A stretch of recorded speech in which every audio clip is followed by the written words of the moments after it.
আসসালামু আলাইকুম। কেমন আছো সবাই? আশা করছি সবাই অনেক বেশি ভালো আছো। তোমাদের সকলের দোয়ায় আলহামদুলিল্লাহ অনেক ভালো আছি। তো আজকে হচ্ছে আমার বোনের বাবুকে ফার্স্ট টিকা দেওয়ার জন্য টিকা কেন্দ্রে নিয়ে আসছি। তো আসার পর জানতে পারলাম যে জন্ম নিবন্ধন না করলে নাকি টিকা দেওয়া যায় না।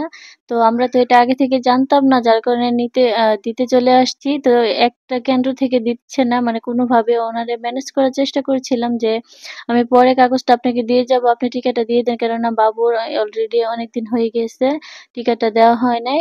তো উনি কোনোভাবে রাজি হচ্ছিল না। পরে একদম মেইন ব্রাঞ্চে গিয়ে আমরা হচ্ছে টিকাটা দিয়ে আসছি। তো এখন নাকি টিকার সাপ্লাই নাই। মানে ৪ টা টিকা দেওয়ার কথা ছিল। মাত্র ২ টা দেওয়া হইছে আর বাকি ২ টা দেওয়া হয় নাই। তো এটার জন্য একটু খারাপ লাগছে।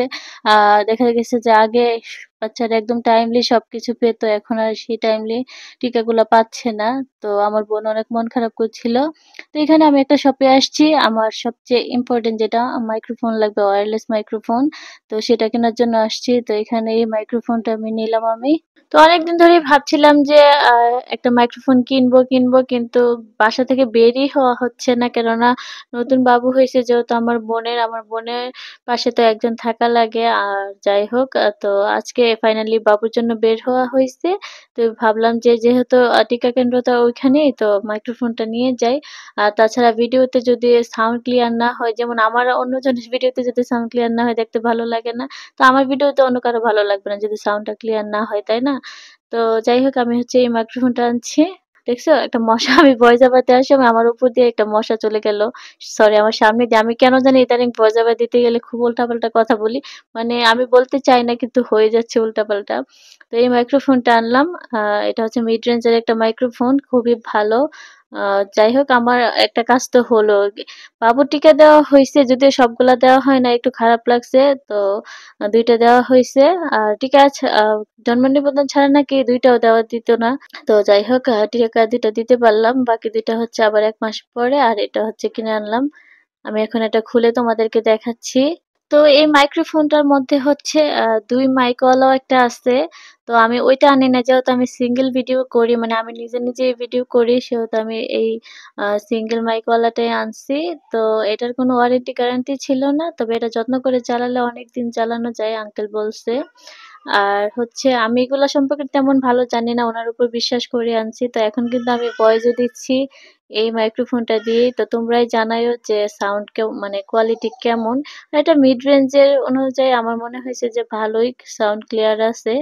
আর এই যে দেখতে পাচ্ছ যে একটা হচ্ছে, এগুলার যেন কি আমি জানি না। যাই হোক, আমি ভিডিও করতে পারলেই হইলো আর সাউন্ড ক্লিয়ার হইলেই হইলো। এখন আমি আবার গুছিয়ে রেখে দিচ্ছি।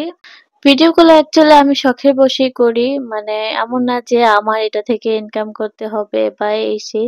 আমি জাস্ট শখ করেই করি। তো আমি ১ম এ কি হয়েছিল, অনেকগুলা চ্যানেল বা অনেকগুলা পেজ আমার অলরেডি খোলা হয়ে গেছে। একেকটা ভুলের জন্য একেকটা চ্যানেল নষ্ট হয়ে যায়। তো এইবার আমি দেখলাম একটু মনোযোগ দিয়ে সব গাইডলাইন পড়ে তারপরে আমি এবার চ্যানেল ক্রিয়েট করছি, পেজ ক্রিয়েট করছি। তো এবার আমি যত্ন করেই সবকিছু করি। কেননা নিজের ভিডিওগুলা যখন পরবর্তী সময় নিজে দেখি আমার এত ভালো লাগে যে ওই সময়টাতে আমি এইটা করছিলাম, ওইটা করছিলাম। এগুলার জন্য মূলত আমি ভিডিও করি স্মৃতি ধরে রাখার জন্য। তো যখন দেখলাম যে তোমরা অনেক ভালোবাসা দিচ্ছ, পছন্দ করছো আমার ভিডিও, তো তখন ভাবলাম যে কেন না আমি কন্টিনিউ করি। তো এরপর থেকে আমি এটার বিষয়ে অনেক বেশি সিরিয়াস হইছি। তো এখন আমি হচ্ছে মাইকটা চেক করার জন্য হচ্ছে আমি কথা বলছি মাইক্রোফোনটা লাগিয়ে। তো দেখলাম যে সাউন্ড ভালোই। তো আমি আর ওই সাউন্ডটা দেই নাই। এমনিতে টেস্ট করার জন্য আ আব মানে আবি-জাবি যা মুখে আসছে তাই বলছি। জাস্ট সাউন্ডটা শোনার জন্য। তো যাই হোক, এখন আমি হচ্ছে এটাকে গুছিয়ে রেখে দেই। তো এখন হচ্ছে দুপুরবেলা। দুপুরবেলা আজকে রান্না হইছে, এখানে দেখতে পাচ্ছ যে পেঁয়াজকলি, আলু দিয়ে ভাজি করা হইছে। পেঁয়াজকলির ভাজি কিন্তু অনেক মজা। পেঁয়াজকলিটা হয়তো অনেকেই খেতে চায় না। কিন্তু আমার কাছে ভাজি করলে অনেক বেশি ভালো লাগে। আর আমার ছোট ভাবি এই পেঁয়াজকলি দিয়ে শুটকি রান্না করে। এটা এত মজা! মানে আমি যত শুটকি খাইছি আমার ভাবির এই শুটকিটা একদম অসাধারণ লাগে।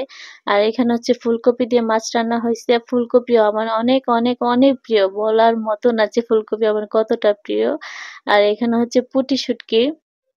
পুঁটি শুটকি দিয়ে হচ্ছে ভর্তা বানানো হইছে। এটা হচ্ছে কাঁচা ভর্তা। তো আজকে সবগুলা খাবারই আমার অনেক বেশি ফেভারিট। আজকে আমার দুপুরের খাবারটা ভালোই হবে। তো যাই হোক এখন হচ্ছে ভাত রান্না হয়ে গিয়েছে। এই যে দেখতে পাচ্ছ সাদা ভাত। আর আরো তরকারি আছে। আজকে অনেক তরকারি রান্না হয়েছে বাসায়। এত তরকারি কখন খাবো? যে দেখতে পাচ্ছ লাউয়ের তরকারি ছিল গতকালকের। তো এটা কেউ খাবে না আমি জানি। এটা জাস্ট শুধু মায়াতে গরম করে রাখা হইছে। আর এখানে হচ্ছে মুরগির ঝোল। রোজাপির জন্য তো আলু লাগে। আর ওর আবার মুরগির আলুই লাগে। তো যার জন্য হচ্ছে এখানে মুরগির ঝোল আছে। আর এখানে আমি ভাত খেয়ে নিচ্ছি ভর্তা দিয়ে। ভর্তা দেখে তো আমি লোভ সামলাতেই পারছি না। তো আমি ভর্তা দেখে ভাত খেতে বসে গিয়েছি। আর ভর্তাটা এত বেশি মজা হইছিল। এই পুঁটি শুটকির ভর্তা কিন্তু শীতকালে অনেক বেশি ভালো লাগে। তো যাই হোক তোমরা সবাই অনেক ভালো থেকো, সুস্থ থেকো। তোমাদের সাথে দেখা হবে অন্য ব্লগে। আল্লাহ হাফেজ।